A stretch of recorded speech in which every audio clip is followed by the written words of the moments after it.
We like to think of romantic feelings as spontaneous and indescribable things that come from the heart. But it's actually your brain running a complex series of calculations within a matter of seconds that's responsible for determining attraction. Doesn't sound quite as poetic, does it?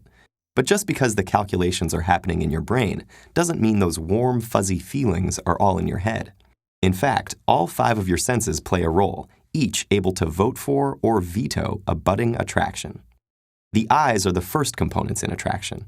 Many visual beauty standards vary between cultures and eras, and signs of youth, fertility, and good health, such as long, lustrous hair or smooth, scar-free skin, are almost always in demand because they're associated with reproductive fitness. And when the eyes spot something they like, our instinct is to move closer so the other senses can investigate. The nose's contribution to romance is more than noticing perfume or cologne. It's able to pick up on natural chemical signals known as pheromones. These not only convey important physical or genetic information about their source, but are able to activate a physiological or behavioral response in the recipient. In one study, a group of women at different points in their ovulation cycles wore the same t-shirts for 3 nights. After male volunteers were randomly assigned to smell either one of the worn shirts or a new unworn one, saliva samples showed an increase in testosterone in those who had smelled a shirt worn by an ovulating woman. Such a testosterone boost may give a man the nudge to pursue a woman he might not have otherwise noticed. A woman's nose is particularly attuned to MHC molecules, which are used to fight disease. In this case, opposites attract.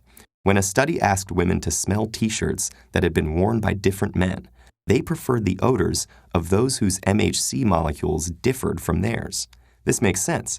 Genes that result in a greater variety of immunities may give offspring a major survival advantage.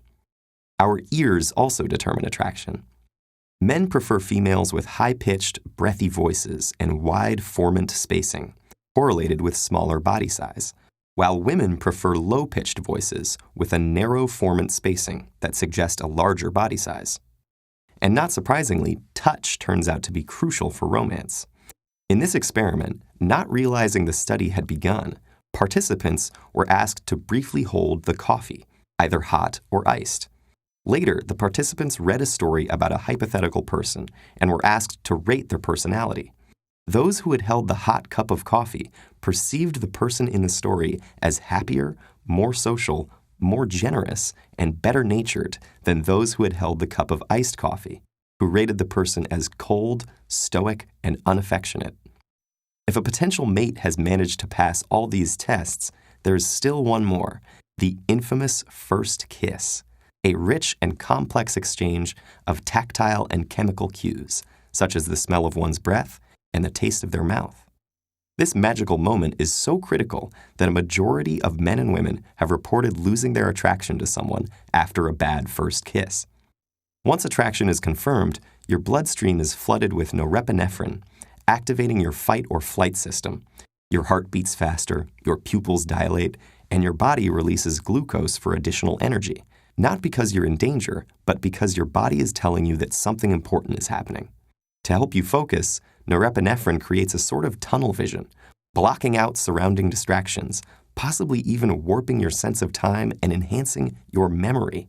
This might explain why people never forget their first kiss. The idea of so much of our attraction being influenced by chemicals and evolutionary biology may seem cold and scientific rather than romantic. But the next time you see someone you like, try to appreciate how your entire body is playing matchmaker to decide if that beautiful stranger is right for you.